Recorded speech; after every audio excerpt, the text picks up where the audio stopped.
할렐루야. 네, 오늘 이 시간에 하나님의 큰 은혜와 사랑과 평강이 넘치는 귀한 은혜의 복된 시간 되기를 간절히 축복합니다. 네, 아멘. 네, 오늘 이 시간에 참 하나님의 놀라운 은혜가 임하려나 보다 그런 생각이 드네요. 제 마이크는 거의 만지질 않는데 오늘 하나님의 은혜가 임하려는지 정신 바짝 차리라고 이렇게 움직여주네요. 감사합니다. 자, 오늘 우리가 지난 시간에 이어서 엘리야와 엘리사에 대해서 우리가 함께 이제 나누고자 해요. 근데 우리 지난 시간에 잠깐 좀 하나 좀 짚고 넘어갈 부분이 있습니다. 뭐냐면 우리가 말씀 속에서 이 사르밧 과부에 대해서 이야기를 했는데 제가 이 사렙다 과부 이렇게 이야기를 했거든요. 그래서 아마 성경에는 사르밧 과부라고 되어 있는데 왜 사렙다 과부라 이야기하실까 생각하셨죠? 네, 생각하셨죠? 네, 성경에는 이제 구약 성경에는 사르밧 과부라고 이야기되어 있는데 제가 사렙다라고 이야기를 했어요.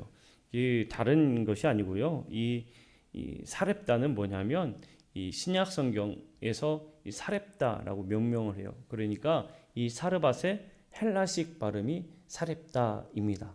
그러니까 사르밧 과부나 사렙다 과부나 같은 이야기예요. 제가 사렙다 과부라고 계속 이야기를 한 게 지금 우리가 여러분 혹시 우리 교회 유튜브 성경 말씀 보셨지요?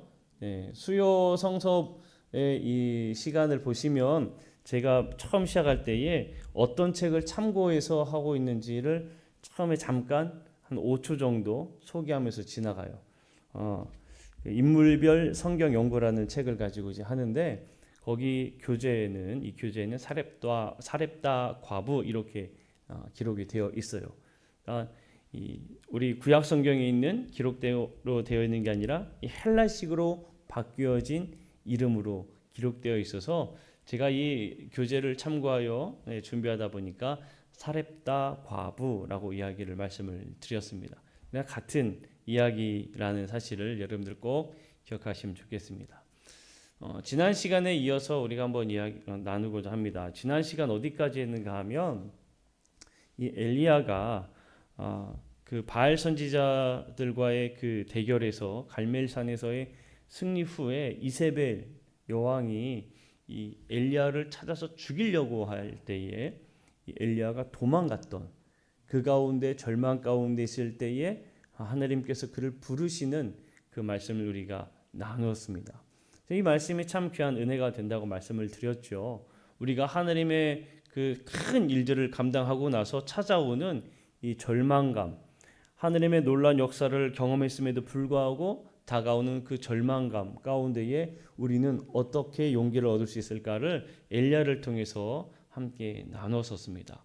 우리가 깊은 굴 속에 숨어 들어갔을 때 하나님께서는 우리에게 네가 있을 자리는 거기가 아니다라고 계속 말씀하시고 우리를 끄집어내신다고 지난 시간에 함께 나누었어요. 그리고 하나님께서는 어떠한 폭풍 가운데에 큰 바람 가운데 지진 가운데 엄청난 불 가운데 임하시는 게 아니라 아주 부드러운 아주 조용한 아주 부드러운 그 음성 가운데 우리에게 말씀하신다라고 우리가 들었고 그 말씀을 통해 우리가 이 깊은 굴 속에서 나오게 되는 용기를 얻고 또 그와 함께 더불어 함께하는 믿음의 동역자들을 하나님께서는 붙여주셨다라고까지 말씀을 함께 나누었습니다.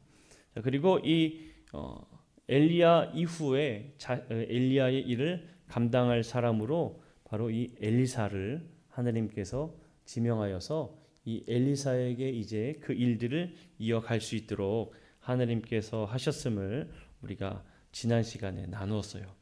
자, 그러면 오늘은 어떠한 이제 이어서 이야기를 나누고자 하냐면 지난 시간에는 8번까지였고요. 이제 9번이 될 거예요. 오늘은 이제 아합의 아들 아하시야를 향해서 엘리야가 메시지를 보내는 이야기가 이제 등장합니다. 넘겨주세요. 아합의 아들 아하시야. 그다음 지난 시간 8번까지 했고 제가 8번 잠깐 말씀 나누느라 8번 이야기했습니다. 자, 아합의 아들 아하시야를 향해서 엘리야가 메시지를 보내요. 아합의 아들 아하시야가 왕이 되었어요. 근데 이 아하시야가요, 그 아버지를 계승하여 이스라엘의 왕이 되었는데, 아하시야가 왕궁 난간에서 뭐 이유를 모르겠어요. 성경에 그렇게 기록되어 있으니까 왕궁 난간에서 얘라고 하면 안 되지. 이 아하시야 왕이 떨어졌습니다. 그래도 왕인데 아하시야 왕이 이 왕궁 다락에서 떨어졌어요. 떨어졌는데 정말 심하게 떨어졌습니다. 뭐 다리 하나 부러졌나 이 정도가 아닌 것 같아요. 성경에 기록해 보면 이 아하시야가 크게 다친 것 같습니다. 이 다락에서 떨어져서 크게 다쳐서 이 아하시야가 무엇이 이제 궁금한가 하면, 내가 여기에서 일어날 수 있을까? 내가 지금 침상에 누워 있는데 이 아픔에서 벗어날 수 있을까? 이게 궁금한 거예요. 궁금해서 이거를 묻기 위해 누구에게 찾아가야 할까요? 엘리야를 찾아가면 참 좋았을 텐데, 그죠? 근데 아하시야가 엘리야를 찾아간 게 아니고 이 어디로 보내는가 하면 이 블레셋으로 바알 선지자들에게 보냅니다. 블레셋에 바알 신에게 물어서 내가 지금 누워 있는데 일어설 수 있는가를 한번 물어보고 오라 하고 이 사신들을 보내요. 블레셋 땅으로요. 그래서 이 사신들이 블레셋 땅으로 이제 바알 선지자들을 만나려 이제 갑니다. 바알 신에게 묻기 위해서 가는데 하나님께서 엘리야에게 말씀을 하시는 거예요. 어떤 말씀을 하시냐? 야, 엘리야야, 너 지금 저 아하시야의 이 사신들에게 가서 내가 이르는 말 잘 전해라라고 이야기를 하시는데, 이스라엘 땅에 하나님이 없어서 너네가 지금 바알 신에게 물으러 가냐? 아하시야, 너는 침상에서 절대로 일어나지 못하고 그 자리에서 죽을 거다. 너 이거 가서 전화해라고 이야기를 해서 이 엘리야가 누구에게 갔는가 하면 아하시야 왕에게 간 게 아니고 아하시야 왕이 보낸 사신들에게 가요. 그러니까 블레셋 땅으로 가는 길목에 이 엘리야 선지자가 이보시오 하고 탁 가로막고 그 이야기를 전하는 거예요. 아하시야 왕은 왕에게 전하시오 하면서 지금 하나님이 계신데 하나님이 아닌 바알 선지자에게 물으러 갑니까? 당신은 죽을 겁니다. 꼭 전하시오라고 이야기를 하는 거예요. 근데 이 이야기를 가만 생각해 보면 여러분, 이 엘리야가 이 전의 사건에서 어떤 일이 있었습니까? 참신이 누구인가? 겨뤘었죠. 그래서 온 이스라엘 백성들이 하나님만이 참된 여호와만이 우리의 참된 하나님 되십니다 하고 경배했단 말입니다. 그런데 이 아합 왕의 아들은 분명히 그것을 알 터인데 저는 알 거라고 생각하거든요. 그리고 바알 선지자들을 다 죽였으니까 지금 블레셋 땅으로 보내는 거 아닙니까? 그런데 지금 하나님에게 물어보는 게 아니고 바알 선지자에게 지금 물으러 가는 거잖아요. 아마 이세벨 때문에 그런 거 아닐까 싶기도 한데, 그렇게 이야기를 이제 전하고 엘리야는 떠났고, 그리고 사신들이 이제 가게 돼요. 아하시야 왕에게. 사신들이 생각보다 일찍 오거든요. 블레셋 땅 가서 물어보고 그 답변 듣고 오려면 생각보다 기간이 오래 걸릴 터인데, 아니 그 금방 오는 거예요. 그래서 너네 왜 왔어? 라고 이야기를 하니까 그 엘리야에게 들은 이야기를 전해주는 겁니다. 우리가 길을 가다가 그 세번역 성경에 보면 이렇게 표현되어 있어요. 길을 가다가 웬 사람을 만났습니다. 웬 사람이에요. 엘리야인지도 모르는 거예요 지금. 웬 사람을 만나서, 우리 표현을 하면 글쎄 어떤 사람이 와가지고요 갑자기 이렇게 이야기했어요 라고 이야기를 하는 거죠. 그러니까 이 아하시야 왕이 도대체 그 사람이 누구냐라고 물어보니까 그 사람들도 누군지 몰라요. 내가 엘리야다라고 엘리야가 딱 자신을 이야기한 건 그 하늘의 말씀을 전한 건 아닙니다. 그러니까 물었어요. 너희들이 말한 사람이 어떻게 생겼냐? 누군지 모르니까 어떻게 생겼냐라고 물어요. 그러니까 털이 많고 허리에는 가죽띠를 띠고 있었습니다. 이런 이야기하니까 그는 분명히 디셉 사람 엘리야다 라고 이야기한 겁니다. 아하시아가. 엘리야는 상당히 유명한 사람이었어요. 아마 엘리야의 겉모습만 봐도 이 털이 많고 가죽 허리띠를 띈 사람 엘리야하고 딱 나오나 봐요. 그러니까 그 사람은 엘리야다라고 이야기를 하는 거예요. 그러면서 아하시아가 그 이야기를 듣고 어떻게 했는가 하면 50부장이 가니까 군사 50명을 보내요. 누구를 데리러 가라고 보냈을까요? 엘리야를 데리러 와라 하고 보낸 거죠. 엘리야가 산 언덕에 앉아 있었거든요. 산 언덕에 이렇게 앉아 있는데 저기에서 50부장과 그리고 군사 50명이 오는 겁니다. 당시 50부장 하면은 제법 그 군대에서도 제법 지위가 높은 사람입니다. 그런데 와가지고 하나님의 사람이요 왕이 당신을 데려오라고 명령하였습니다. 라고 이제 이야기를 했는데 이 엘리야가 뭐라고 이야기하냐면 내가 하나님의 사람이면 하늘에서 불이 내려와서 너하고 지금 군사 50명 다 불에 다 죽을 것이다. 라고 이야기를 해요. 엘리야도 참 성격이 있어요. 하나님의 사람이요라고 왕이 데려오라고 했습니다. 라고 했는데 내가 하나님의 사람이면 너희들 다 죽을 거야. 라고 이야기를 해서 50부장과 50명이 싹 불에 타 죽습니다. 그 50부장과 50명이 싹 불에 타 죽으니 아하시아가 한 번 더 보내는 거예요. 50부장과 그 50명의 군사들을 다시 한 번 더 보냈습니다. 또 보냈더니 하나님의 사람이요 왕이 당신을 데려오라 합니다. 그러니까 또 똑같이 내가 하나님의 사람이면 하늘에서 불이 내려서 너와 너희 그 50명 다 불에 다 죽을 거다. 라고 하는 말이 끝나자마자 다 죽어요. 근데 이 부분을 세번역으로 읽어보면 어떻게 표현되어 있는가 하면 이렇게 표현되어 있어요. 어명이요. 처음에 이렇게 시작합니다. 어명이요. 하느님의 사람은 내려오시오. 이렇게 기록되어 있어요. 그러니까 아마도 처음 간 50부장, 두 번째 간 50부장은 왕의 명령을 받고 가는 거잖아요. 엘리야라는 사람이 어떤 사람인지 이 사람들은 몰랐던 것 같아요. 그러니까 의기양양하게 여러분 사극 보면은 그 어명이요 하면서 그 기억나시죠? 아마 그랬을 것 같아요. 아주 위험 있는 목소리로 어명이요 죄인은 들으라 뭐 이런 식으로 들었겠지요. 그러니까 이 두 사람은 죽었습니다. 두 사람만 죽은 게 아니죠. 50부장이니까 50명의 군사들도 다 죽었어요. 그러니까 100명이죠.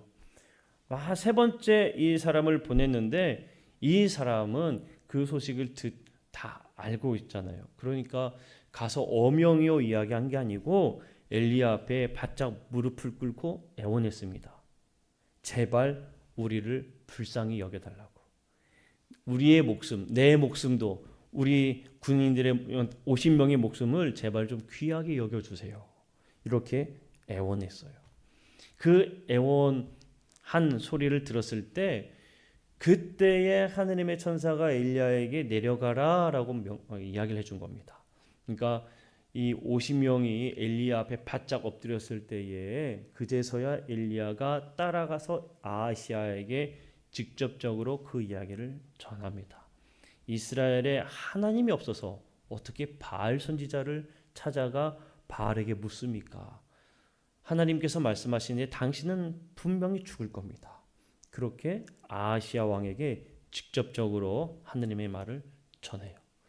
자, 이 사건 이후에 이제 엘리야의 변화가 등장합니다. 10번째로 열왕기하 2장에 있는 말씀인데요. 엘리야의 변화 무슨 사건이냐면 엘리야는 죽음을 맛보지 않죠. 죽음을 맛보지 않아요. 바로 그 사건이 등장하는 거예요. 하나님께서 엘리야를 데리고 가실 것을 알았어요. 그래서 하나님이 엘리야에게 베델로 와라 하고 이야기를 하시죠. 근데 이거를 또 누가 알았는가 하면 엘리사가 알았습니다.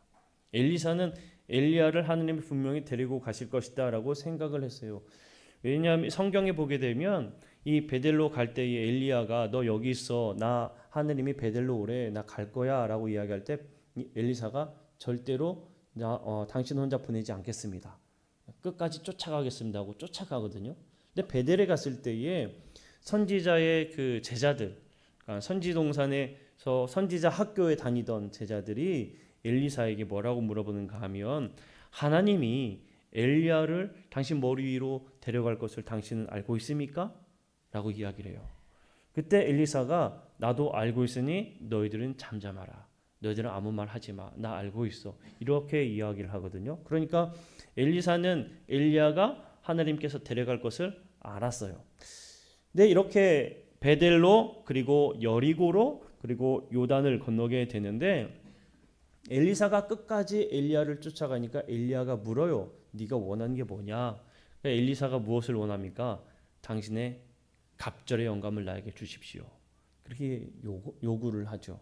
그래서 엘리사는 갑절의 그 엘리사의 갑절의 그 요구를 그 소원을 듣고 정말 그 능력이 많은 그 일들을 행합니다. 자, 한번 말씀을 보게 되면 이제 어떤 일이 발생하는가 하면 열왕기하 2장 11절 말씀인데요. 네, 넘겨주세요. 아유, 그게 빠졌나 보네요. 예. 두 사람이 길을 가다가 불수레와 불말이 이렇게 와서 두 사람을 갈라놓죠. 그리고 엘리야를 데리고 올라갑니다. 엘리야는 죽음을 경험하지 않은 선지자가 된 거예요. 구약 성경에 보면 죽음을 맛보지 않고 하나님께로 올라간 사람이 두 사람이 그래서 등장하죠. 한 사람은 에녹이고 한 사람은 엘리야예요. 그래서 엘리야가 그렇게 하나님께로 가게 됩니다. 그런데 그 다음번에 보면 말라기에 보게 되면 엘리야가 다시 올 것에 대해서 이야기를 하고 있죠. 넘겨주세요. 말씀 있죠. 네, 말라기 4장 5절 6절 말씀인데 한번 같이 읽어보겠습니다. 시작. 보라, 여호와의 크고 두려운 날이 이르기 전에 내가 선지자 엘리야를 너에게 보내리니 그가 아버지의 마음을 자녀에게로 돌이키게 하고 자녀들의 마음을 그들의 아버지에게로 돌이키게 하리라. 돌이키지 아니하면 두렵건대 내가 와서 저주로 그 땅을 칠까 하노라 하시니라. 아멘. 그러니까 말라기에 보게 되면 엘리야가 다시 올 것이다라는 예언을 하죠. 그래서 이 이스라엘 백성들이 메시아가 오기 전에 반드시 엘리야가 올 것이다라는 것을 믿었어요. 그러니까 예수님이 오시기 전에 예수님이 오셨을 때에도 이 사람들이 예수님이 메시아로 인정하지 않은 이유 중에 하나가 바로 아직 누가 안 왔다고 생각했냐면 엘리야가 안 왔다. 엘리야가 안 왔다. 그렇게 생각을 하고 있었어요. 나중에 있다가 또 신약 성경에 대해서 말씀을 나눌 때에 나누도록 하겠습니다. 자, 그렇게 엘리야가 다시 올 것에 대해서 얘기하고 끝나고 자, 이제 엘리야가 올라갔어요. 이제 누가 남았어요? 엘리사가 남았어요. 이제 엘리사를 보게 되면 엘리사가 엘리야에게 나에게 당신의 갑절의 영감을 주십시오라고 요구한 것처럼 이 엘리사는 기적의 선지자였습니다. 상당히 많은 기적들을 행하였어요. 그 기적들을 하나하나 보게 되면 그냥 보면서 넘어갈게요. 얼마나 많은 일이 있었느냐 하면 보세요. A부터 보면 요단강을 쳤을 때 강이 갈라졌습니다. 이 엘리야가 그렇게 강을 건넜거든요. 근데 엘리사도 똑같이 엘리야와 같이 요단강을 갈라서 건너갔어요. 그리고 여리고에서 물을 깨끗하게 하고 베델에서 아이들에게 저주를 선언했고 이 베델에서 무슨 일이 있었는가 하면 엘리사는 머리가 없었나 봅니다. 네. 그러니까 아이들이 엘리사를 향해서 대머리 간다 이렇게 놀리니까 엘리사가 아마 자신의 징크스였나 보죠. 화를 내면서 저주를 했어요. 곰이 와서 다 애들을 찢어 죽였죠. 참 안타까운 사건이에요. 자, 그리고 또 어떤 일이 계속 일어납니까? 모압과의 싸움에서 승리를 예언하고 또 과부를 위해서 그릇 속에 기름을 가득 채우는 일도 일어났고 수넴 지방에서 죽은 소년을 소생시키고 이 일들은 꼭 엘리야가 있었던 일하고 비슷하죠. 네. 그리고 길갈 지방에서 소태독을 제거하고 적은 양식으로 100명을 먹이고 문둥병자 나아만을 고치고 나아만의 문둥병이 게하시아에게 걸리도록 했고 요단강에서 도끼가 물 표면에 떠오르도록 했고 아람 나라의 모든 계획들을 이스라엘에게 이야기해 주었고 또 그가 기도했더니 그의 종의 눈이 열렸고 아람 군대의 눈을 멀게 했고 사마리아의 식물을 약속했고 하나님이 그 약속에 공급해 주셨고 아람 왕 베나닷이 죽을 것이라 예언했고 아람 나라에 대해 이스라엘의 세 가지 승리를 예언했고 그가 죽은 후에도 엘리사는 죽은 사람을 일으켰다까지 보면은 그러니까 엘리사는 상당히 기적을 많이 일으킨 선지자였다인 거예요. 엘리사의 이야기는 그냥 정말 기적이 많은 능력이 많았던 선지자구나라는 그 정도예요. 그리고 그러면 자 신약 성경으로 바로 넘어와서 신약 성경에서 이 엘리야와 엘리사에 대해 어떻게 말하고 있을까를 우리가 보면 먼저 엘리야는 어떤 다른 선지자들보다도 신약 성경에서 참 많이 언급이 됩니다. 그런데 엘리사는 언급이 되지 않아요. 이게 참 재미있는 부분이에요. 자, 왜 재미있는가 하면 여러분 세상에서 어떠한 일들이 일어났다고 해요. 근데 그 일들의 능력이 업적이 상당히 많으면 누구를 더 기억합니까? 업적 많은 사람을 더 기억을 하잖아요. 세상은 그래요. 업적이 많은 사람을 더 기억하게 되어 있습니다. 그런데 이상하게 신약 성경에 와서 엘리사는 상당히 많은 기적들을 일으켰는데 엘리사에 대한 이야기는 없고 엘리야에 대한 이야기만 있어요. 가만 제가 묵상을 해봤을 때 이거는 제 묵상의 결과입니다. 왜 그랬을까를 돌출해 봤을 때에 첫 번째 제가 생각한 그 제 묵상의 결론은 하나는 엘리야는 모든 그 이스라엘 백성들 가운데 바알 신앙이 성장하고 이제 그 하나님에 대한 신앙이 완전 사라져갈 때 유일한 희망의 빛이었다는 거예요. 모든 모든 이스라엘 백성들이 바알 신앙으로 막 성장해 나아가고 그랬을 때 오로지 혼자서만 그 당당하게 그 왕 앞에서도 여호와 하나님을 선언했던 사람이 엘리야였어요. 그리고 엘리사와 가장 큰 차이점 중에 또 하나가 무엇이냐면 엘리야는 큰 능력을 나타내고 난 다음에 이세벨이 엘리야를 죽이고자 했을 때 엘리야가 어떻게 했습니까? 도망가고 하느님 앞에 기도했어요. 엘리사는 어떻게 했을까요? 아까 이해할 수 없는 사건이 하나 있었잖아요. 대머리라 했을 때 아이들을 저주했어요. 그 일 이후에 엘리사가 그 뉘우치고 회개했다 뭐 이런 내용은 제가 찾아보질 못했습니다. 없어요. 나타나 있지 않아요. 가장 큰 차이가 바로 여기에 있어요. 엘리야는 그가 그 당하는 어려움 속에 하느님 앞에 간구하며 기도했는데 엘리사는 그의 이 당하는 수모를 참지 못하고 오히려 저주한 사람이 바로 엘리사입니다. 가장 큰 차이가 바로 여기에서 차이가 나타나는구나라는 것을 우리가 알 수가 있습니다. 자, 그 다음에 엘리야가 참 많이 신약 성경에 등장한다고 되어 있는데 무엇보다 우리가 엘리야에 대해서 신약 성경에서 가장 잘 기억하고 있는 사건 중에 하나가 뭐냐면 바로 변화산에서의 사건입니다. 변화산에서 예수님과 함께 나타났던 그 사건이 있지요. 마태복음 17장에 있는 이야기인데 예수님이 높은 산에서 아주 하얗게 변화되셨어요. 그때에 엘리야와 또 누가 나타났습니까? 모세가 나타났어요. 모세와 엘리야 그리고 예수님 세 분이서 거기서 이야기를 나누시는 겁니다. 누가복음 9장 31절에 보게 되면 한번 읽어볼까요? 시작. 영광 중에 나타나서 장차 예수께서 예루살렘에서 별세하실 것을 말할세. 자, 이것을 누가 이야기하는가 하면 그때 이제 함께 있던 모세와 엘리야가 이 이야기를 얘기하는 거예요. 예수님이 예루살렘에서 죽을 것이다 라는 이야기를 하는 거죠. 자, 이 장면을 가만 보게 되면 왜 여기에서 모세와 엘리야일까라는 생각을 해봅니다. 자, 그리고 이 이야기 예수님께서 예루살렘에서 별세하실 것을 말하고 난 다음에 또 어떠한 이야기들이 있는가 하면 마태복음 17장 5절하고 8절하고 한번 읽어볼게요. 자, 시작. 말할 때에 호련히 빛난 구름이 그들을 덮으며 구름 속에서 소리가 나서 이르시되 이는 내 사랑하는 아들이요 내 기뻐하는 자니 너희는 그의 말을 들으라 하시는지라.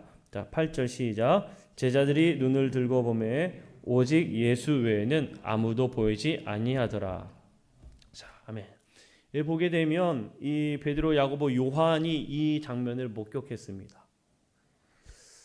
다음 넘겨주세요. 왜 예수님과 모세와 엘리야를 만나고 예수님이 그 안에서 변화되고 그리고 그 베드로, 야고보, 요한 그 자리에 함께 있었을까 가만 생각해 보았어요. 그럼 왜 하필 모세와 엘리야냐? 모세와 엘리야. 모세는 어떤 사람이냐 하면 이스라엘 백성들을 하느님 백성으로서 애굽에서 인도하여서 약속한 땅으로 인도해낸 지도자. 그리고 이스라엘 백성들에게 무엇을 준 지도자였습니까? 말씀을 준 지도자예요. 율법. 하느님의 말씀을 받아서 이스라엘 백성들에게 전해주고 그 말씀을 통하여서 하느님의 백성이 되도록 이제 터를 닦은 사람이 모세예요. 하지만 모세는 죽었죠. 그럼 엘리야는 누굽니까? 엘리야는 죽음을 맛보지 않고 그 어두움 가운데에 오로지 하나님의 그 영광만을 전했던 선지자가 엘리야예요. 이 둘을 합해서 예수님을 생각해 보면 모세가 이스라엘 백성들을 인도해서 하나님의 백성으로 말씀을 전해주었고 엘리야는 죽음을 맛보지 않은 대로 죽음을 경험하지 않고 하나님께로 올라간 이 경험을 예수님 한 분은 모든 것들을 다 이루신 분이에요. 예수님을 통해서 이 구원된 백성을 이루게 되고 예수님은 죽었다가 부활하시죠. 엘리야처럼 부활하셔서 하느님께로 올라간 분이 예수님이에요. 바로 이 사건이 있을 때에 우리가 조금 전에 있던 말씀처럼 이 예수님의 말씀을 잘 들으라고 이야기가 들리는 겁니다. 그러면 베드로, 야고보, 요한을 왜 남겨두셨을까? 이 세 사람을 그 하느님의 말씀을 통하여 예수님의 말씀을 통하여 이 땅 가운데 이제 이루어 가야 할 사람들인 거예요. 이루어 가야 할 제자들이에요. 그러니까 지금 신약 성경에서는 베드로, 야고보, 요한이지만 지금은 누가 될까요? 우리가 돼야 돼요. 우리가. 예수님을 통해서 우리가 베드로, 야고보, 요한과 같은 삶을 우리가 살아야 되는 겁니다.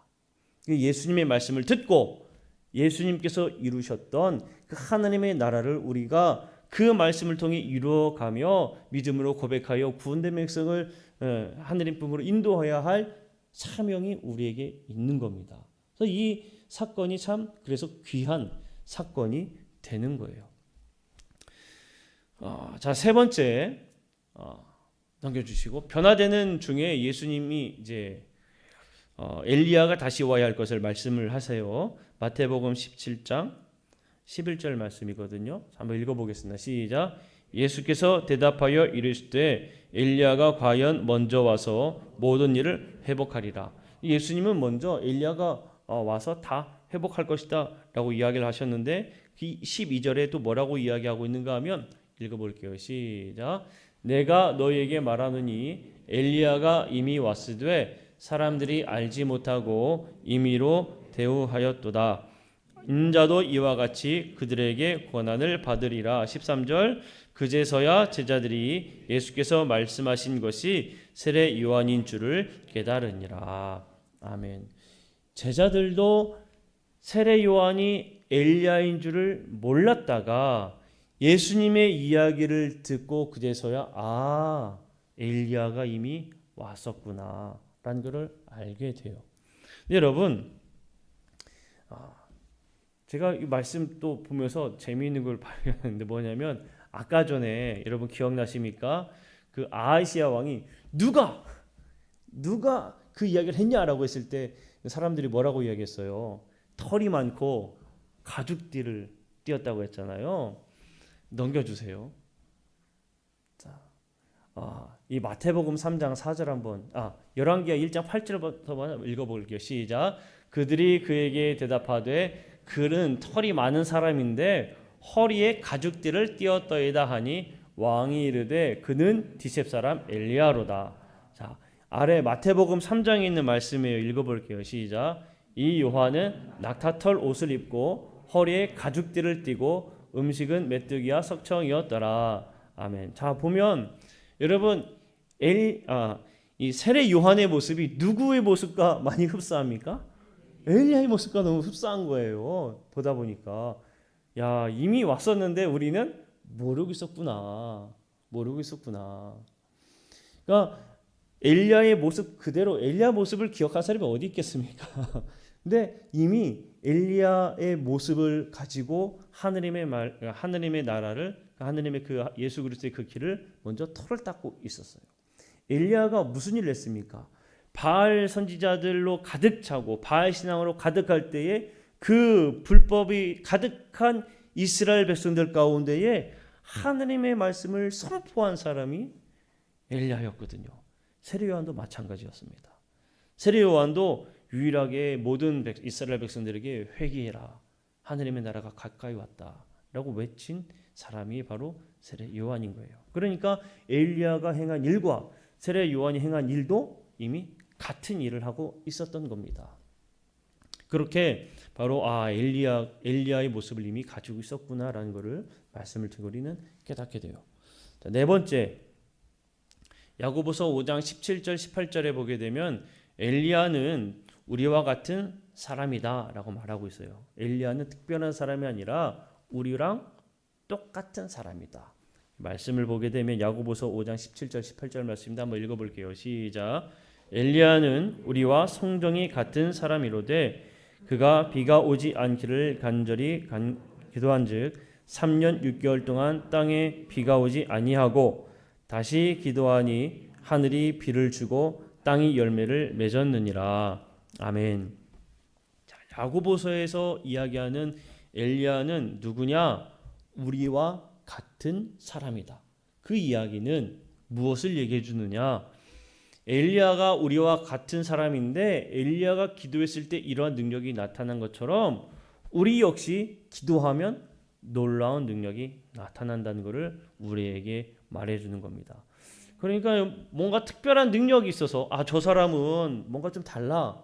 저 사람은 뭔가 좀 우리랑 다르기 때문에 기도하면 뭔가 이 풍겨오는 모습 속에서 뒤에서 후광이 밝아오고 뭔가 거룩함이 묻어나 이런 게 아니라 똑같은 사람이라는 거예요. 똑같은 사람. 그리고 우리도 똑같은 엘리야와 같은 사람이기 때문에 믿음으로 간구하고 기도하면 그 놀라운 능력들이 일어난다는 것을 말해주는 겁니다.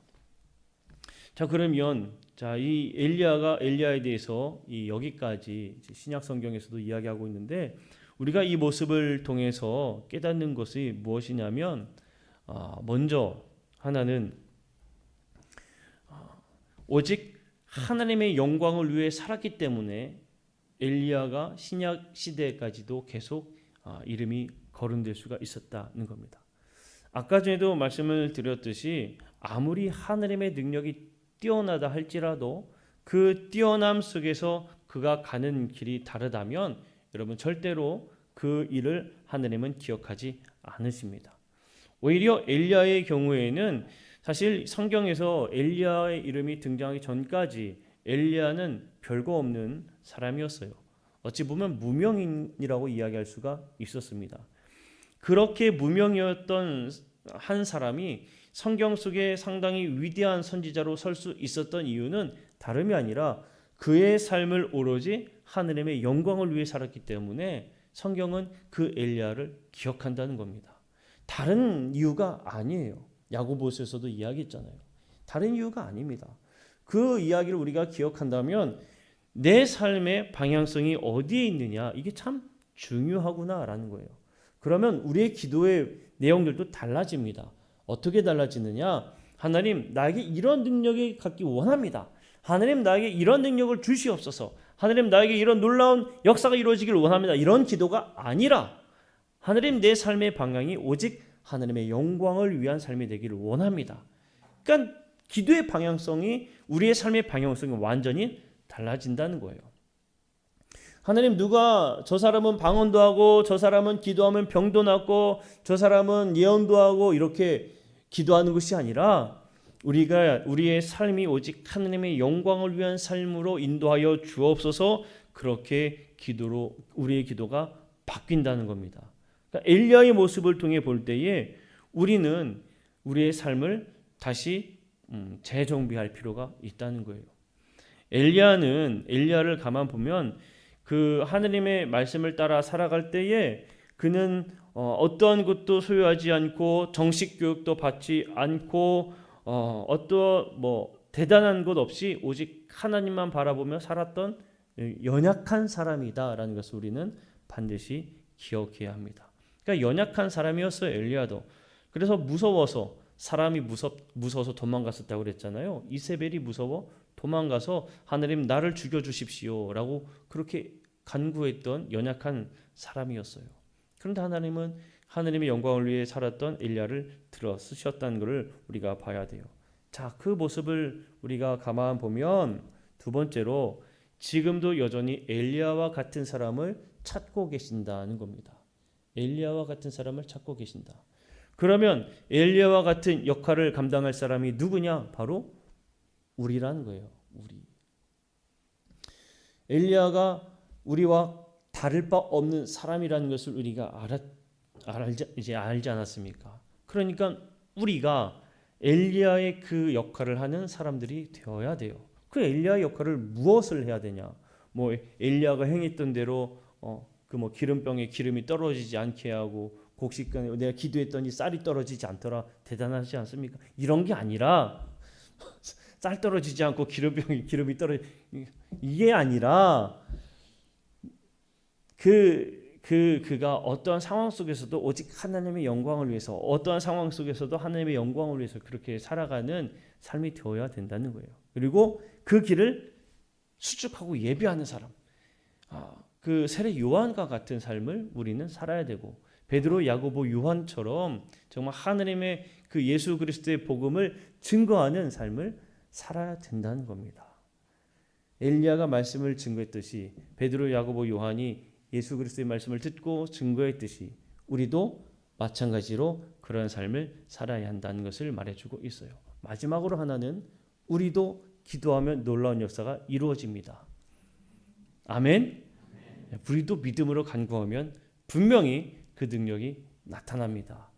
엘리야의 이야기는 우리도 그러한 능력이 나타난다는 것을 말해주고 있습니다.